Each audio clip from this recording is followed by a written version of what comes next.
Very, very happy to see you again, and welcome if this is your first time in the Rescogita's podcast channel.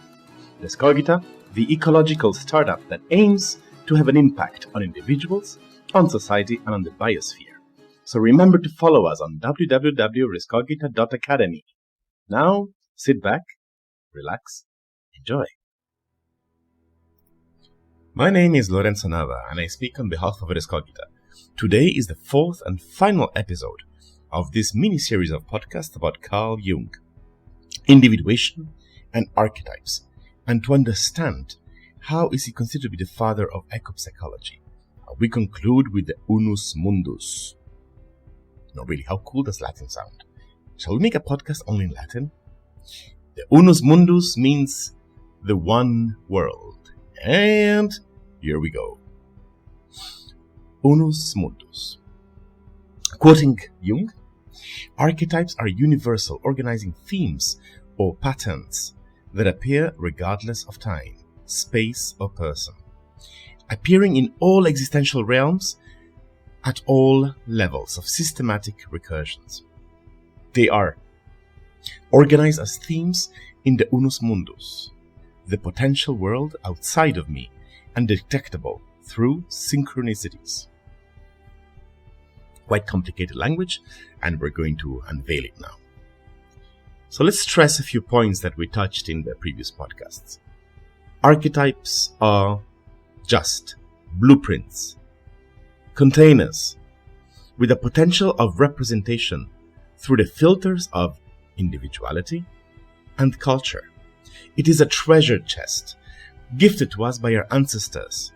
And what goes into that treasure chest is our decision and choice, and not that of a Paleolithic hunter-gatherer. Until they manifest themselves, there is no way to prove that they exist.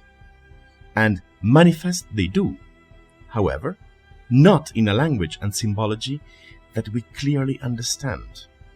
Perhaps because we are not used to it anymore, if we ever did. We're not used to listen to our personal unconscious, never mind the collective unconscious. But give them credit. They are trying really hard to make us aware of their existence and want us to understand that our psyche, our mind, is built on a universal structure upon which our behaviors and experiences are built as we go through life.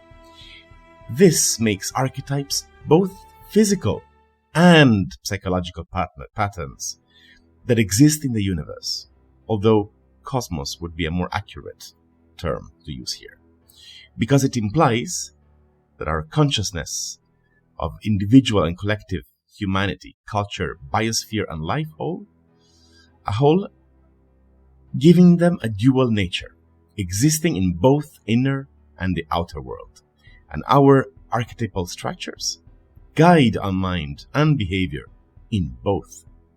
This dualism is taken to the next level by Jung in defining the Unus Mundus, the one world, the union between everything that shows itself, and hence everything that exists. So what we can understand is that archetypes are the mediators of this union, organizing ideas in our mind, and through us organize matter and energy in our physical cosmos. To give you an example, what could be an archetypal event? Birth, death, leaving home, initiation, marriage. What could be an archetypal figure? The great mother, the father, God, the devil, the wise old people. Or what could be archetypal motives?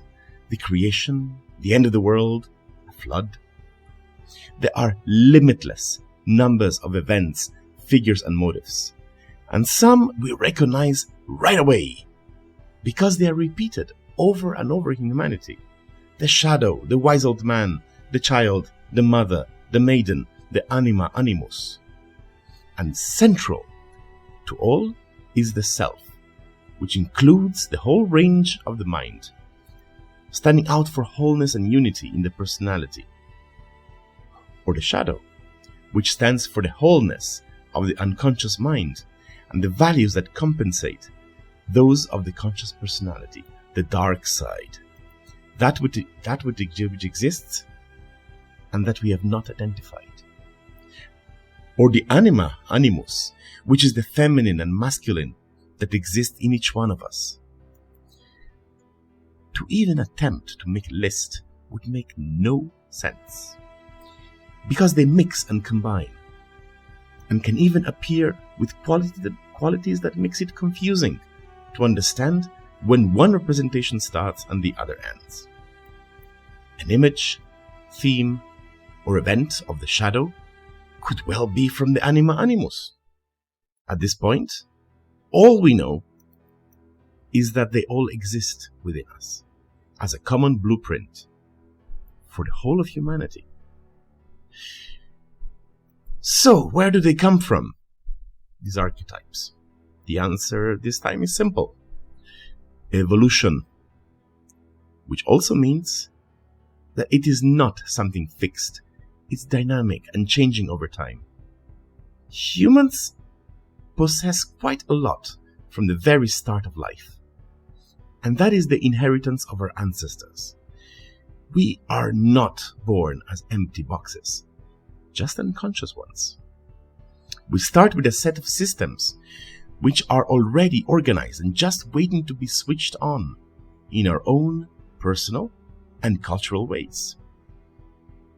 Thanks to millions of years of development, and somewhat similar to the Platonic form of ideas, the eidos we talked about, that existed as a kind of unchangeable, transcendental being and object.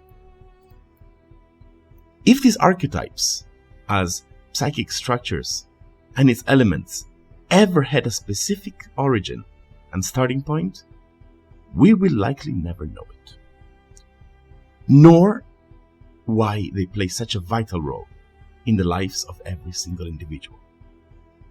Awareness of the archetypal patterns, though, the symbol expressed in the psyche, we can both experience and expand greatly in our consciousness, because it is our task as conscious beings to become conscious of the contents that want to emerge from the unconscious. That is not their natural place of being. Keeping them there equals to escaping from one's destiny. Which destiny?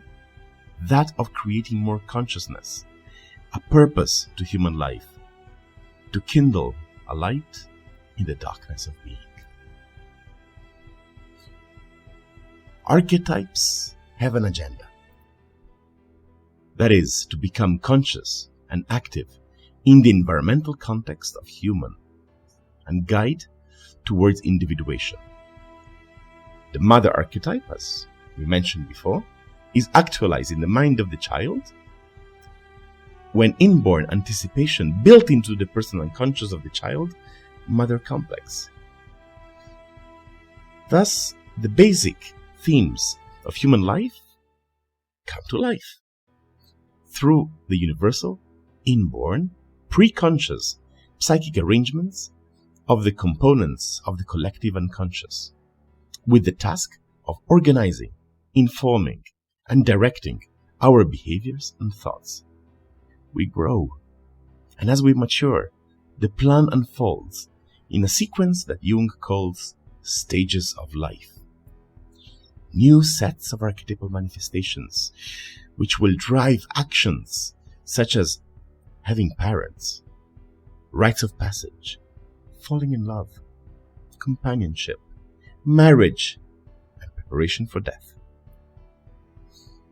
Archetypes seem to give life to representations that can greatly change in its details, and yet the pattern remains the same.